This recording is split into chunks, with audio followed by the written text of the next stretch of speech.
আমাকে নিয়ে ট্রোল করা শেষ হয়েছে? না আপা, তোমাকে আমরা ট্রোল করতে যাবো কেন? তোমাকে তো তোমার নিজ কলেজই ট্রোল করে দিছে। যেখানে তোমার নিজ কলেজ বয়ফ্রেন্ডের কাছ থেকে রাত 12টার পর সাপোর্ট নেওয়ার জন্য বহিষ্কার করে দিছে, সেখানে আমাদের ট্রোল তো কিছুই না। কলেজ থেকে বের করে দিছে তো কি হয়েছে? সে এখন প্রমোশন করবে আর মাল কামাবে। খালি মাল কামামু। আপনারা যারা অলরেডি এই আপাকে চিনতে পারছেন তারা হচ্ছে লিজেন্ড, আর যারা এখনো তাকে চিনতে পারেন নাই তাদেরকে পরিচয় করিয়ে দিই। আমি সারাদিন কোনো স্টাডি করি না, আমি সব স্টাডি করি রাত 12টার পর। আমার বয়ফ্রেন্ডও আছে, আমার ফ্যামিলিও আছে, দুইজনই আমার অনেক সাপোর্টিভ। এই হচ্ছে সেই আপা যে কিনা নিজের রেজাল্টের দিন রেজাল্টের থেকে বেশি তার বয়ফ্রেন্ডের কথা বলছে। মানে তার বয়ফ্রেন্ড তাকে রাত 12টার পর সাপোর্ট দেয় সেটা বলেছিল। বোথ। আমার বয়ফ্রেন্ড আমাকে আইসিটি বুঝায় দেয় রাতে বেলা। এসব ঘটনার পর তার কলেজ থেকে তাকে বহিষ্কার করে দিছে।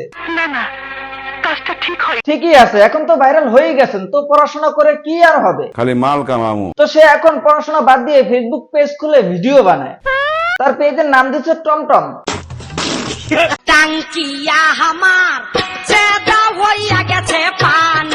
সেই পেজে ভিডিও আপলোড করে রীতিমতো সে এখন সেলিব্রিটি। এখন মুরগির বেশ পিসে ভালো মতো কেটে কেটে নিব, যাতে ভিতরে ঝিমাইতেছিল, ভাবলাম আজকে ওরেই খাবার বানাই। সো বাসা আনার পর ওরে সে এভাবে ভিডিও আপলোড করে আপা আমাদেরকে কি বুঝাইতে চাইতেছে জানি না, আমিও জানি না। তবে এটা জানতে চাই রাত 12টার পর তার বয়ফ্রেন্ড তাকে কি রকম সাপোর্ট দেয়। বুঝো না এই ব্যাপারটা?